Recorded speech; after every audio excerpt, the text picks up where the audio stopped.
Good morning, you guys. It is May 3rd, 2023. It is a very raw 50 degrees here in New Jersey, but today I'm coming out and I am getting everything ready to plant for the spring garden this year. Right now behind me, you will see my tomato inventory that was all grown from seed. And all of my pepper plants are actually in the house because our weather is very, very temperamental here. So anyway, if this is your first time stopping here, my name is Leigh and this is our backyard garden. If you like gardening content and garden lifestyle, please consider subscribing to our channel and hitting the notification bell so that you never miss a video.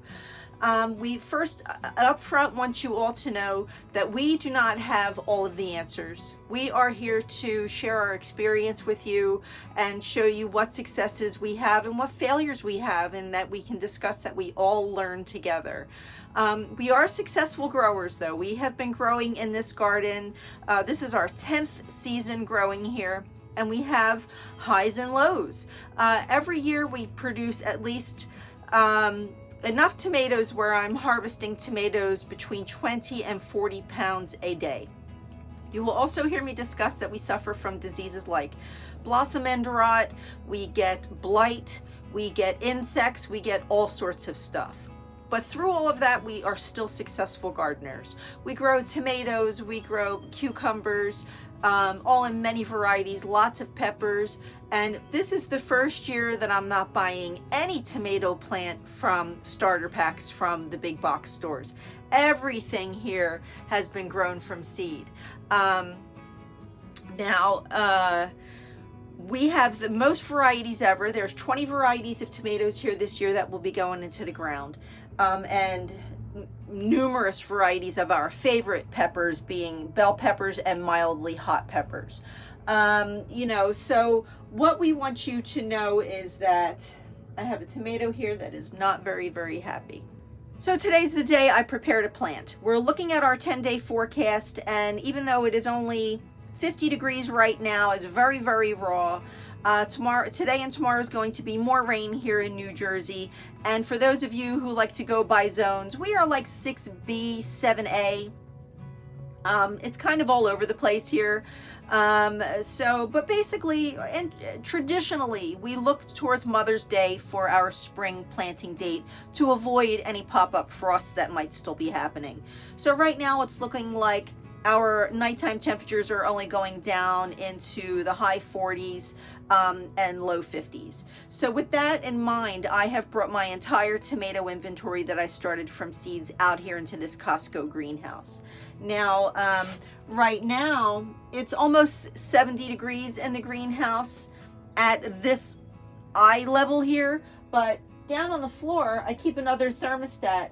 It's about, I don't know, 57 degrees on the floor. So things that require cool weather are on the floor, and things that need more light, direct sunlight and heat, I keep higher up on the shelves. So I'm looking at everything that needs to be planted. I'm checking its condition to see how well it's holding up overnight, and if we had any problems. And right now I'm seeing an issue that some of you may look at if you are also keeping your tomatoes in a greenhouse. So just checking on everything. The tomatoes are holding up really well in these low temperatures. I did find one tomato here, which is a Grappoli di Inverno. This is a very aggressive climbing grape tomato that I saw. It was deep into the forest of cups, and I guess the water just didn't reach it, and it fainted a little bit. It was not completely wilted. It doesn't look too happy right now, but I am not worried about it. This is why I planted an excessive amount of tomatoes this year, just in case I have a problem. But I've had a few others that have wilted from thirst and dryness and bounced right back up again. So this little guy here is on its way to bouncing back up, and I am not so worried about it. Everything else looks really, really good, and even some of my Black Beauty tomatoes are trying to produce flowers, and I will remove those blossoms so that the rest of the plants can produce and put all of their energy into the fruit. Some of my other tomatoes have spots like this, but that was from being too close to the grow light. So this is the very first leaves that are now 2 months old. But everything's looking really good. There's no other problems. My canopies are getting nice and wide and green, and you know, I'm feeling pretty confident that everything is going to grow very, very successfully this year. So now that I've come out and I'm managing my inventory on a daily basis out here, the tomatoes are out here full time.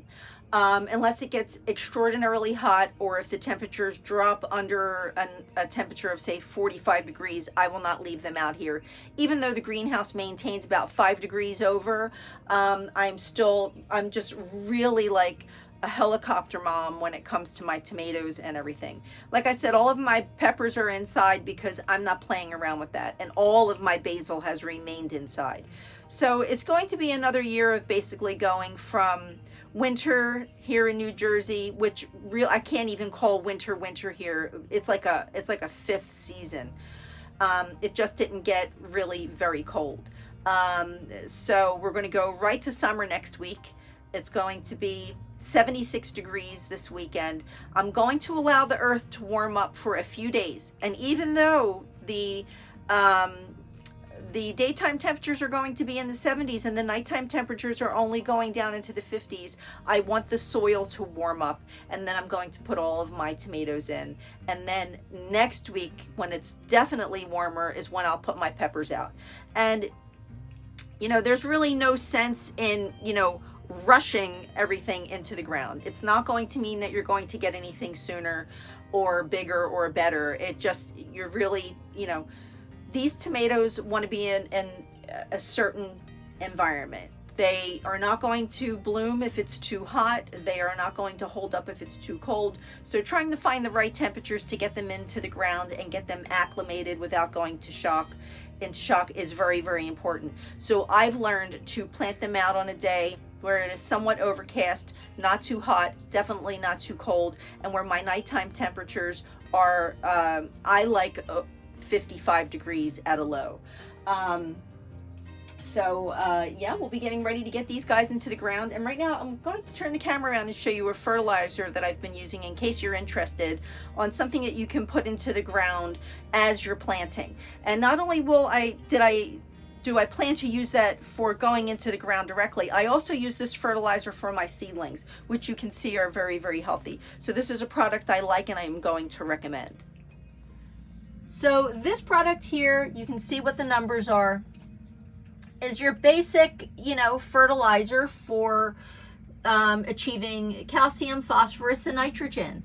And it's in little tiny pellets, and I put 1 or 2 pellets into my starter cups when I up-potted these from little 4-pack cells where everything was growing before I split them out. So I waited until they went to their first up potting to get fertilizer. It made a huge difference, and I really, really like this product, and I highly recommend it for your first up potting and also to add to your beds. And you can see that it feeds quickly and up to 3 months. And you know, this year we really, really are working hard on nourishing our soil and doing everything that we can possibly do to avoid disease and malnutrition to the plants here. You know, when you buy starter plants, I don't really know what they're feeding those plants.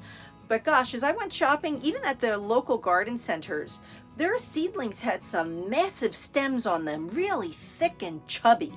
And they were so dark green. And now as I'm starting to grow, we grow organically. We don't add any kind of heavy chemicals to this, which was a part of my problem before, which I'll get into that story a little bit.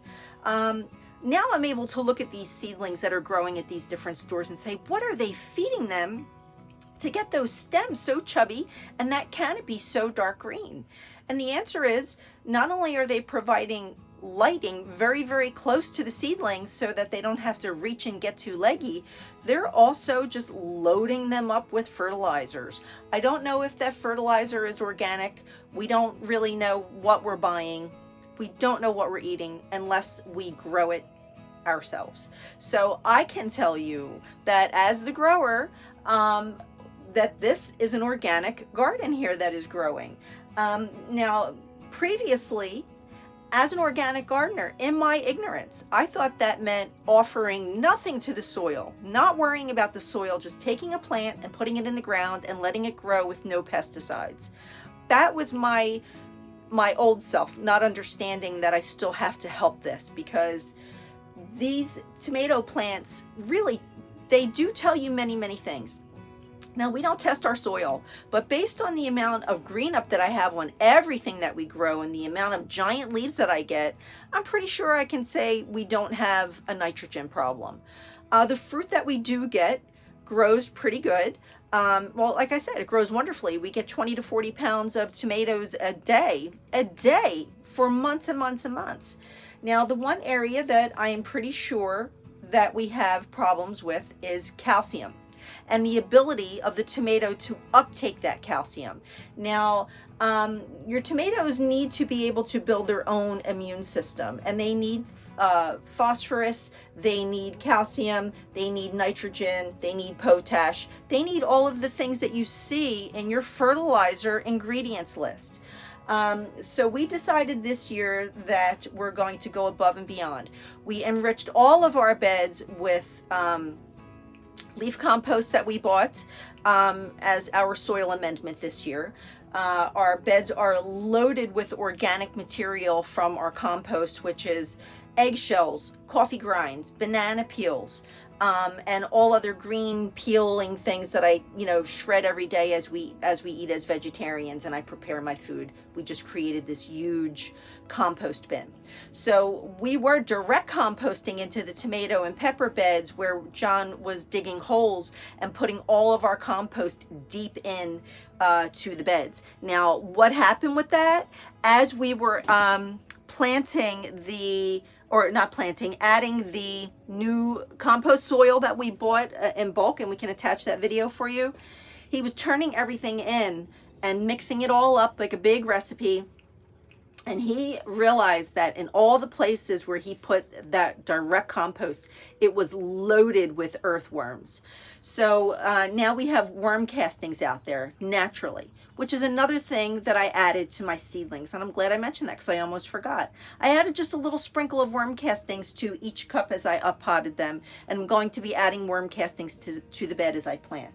So this is me getting everything prepared. Now I want you to keep in mind, bell peppers and green peppers, they are also a big hungry source for all of these nutrients that we're talking about with tomatoes. So as you prepare for tomatoes, you're going to prepare the same way for your peppers. And again, guys, I don't have all of the answers. I don't know that this is going to work 100% for everyone. We just know what is working for us. And as an experienced gardener now, as I learn, as I achieve, as I fail, I feel like it's important to share with you, especially the new gardeners who are coming up and looking for answers and researching on YouTube, what it is that you can do to grow a healthier garden. And we feel like these are the things, these is like the foundation of your knowledge that you'll need to learn to work with.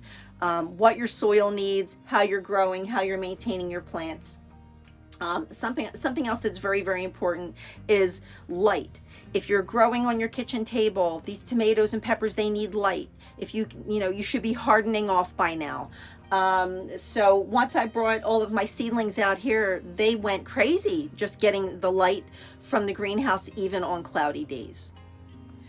So, but yeah, you guys, this is it. This is the last few days now. This is the last few days you're going to see me recording from inside the greenhouse, looking at all of the wonderful inventory here, because everything is getting ready to go outside. Something else that I'm doing is I'm going through my flower seed inventory, and this is so critical that you plant companion flowers with your vegetables. They either attract pollinators or repel bad insects. They can attract your bees and all your different pollinators, and I'll be getting into what those flower selections are. But the first thing that's going into the ground today is going to be my crazy collection of marigold seeds. Now it's a little cold. Marigolds like it very, very hot, but the way I'm putting them in, they're going to get drenched and saturated today in the next storm that's coming up. And then tomorrow it's going to start to warm up. And as they're holding on to all of that moisture, when we get our first few warm days by Friday, Saturday, and Sunday, they will just swell and we'll start to have direct sown marigolds very, very quickly. So they are a very, very important component to the garden. And some people say they don't like marigolds, and when I hear people say that, I'm like, what do you mean you don't like marigolds? They're so fragrant. They can get a little leggy, but they should be pruned just like everything else in your garden. And when you manage your marigolds, the marigolds manage the detrimental insects that might come to your garden, and they also offer wonderful food for anything that's coming to pollinate. And you'll see, hopefully you'll subscribe and you'll see just how many beneficial pollinators we attract to our beautiful garden. So now I hear the rain hitting the ceiling of the greenhouse, so it's a good thing that I got dressed properly, because I'm probably going to get a little wet. I'm going to go back and harvest my spinach for my salad, and then I'm going to get back in the house, and I will be preparing to do a third video for you today. So yeah, I am wearing the same clothes. It is the same day as the last video you saw about what we can harvest in the first week of May. I'm trying to get ahead, you guys, so that we have creative content. Today I'm going to sit down and I'm going to make a more serious topic video for you that I think everyone should be aware of, which is Lyme disease and tick awareness in your garden. And I'm going to tell you a story that I think some of you may find to be very, very important. So please consider subscribing if you haven't subscribed already, and hit the notification bell, because you won't want to miss that video if you're interested in hearing some knowledge about that. So anyway, you guys, stay tuned for more content, and I'll see you in the next video.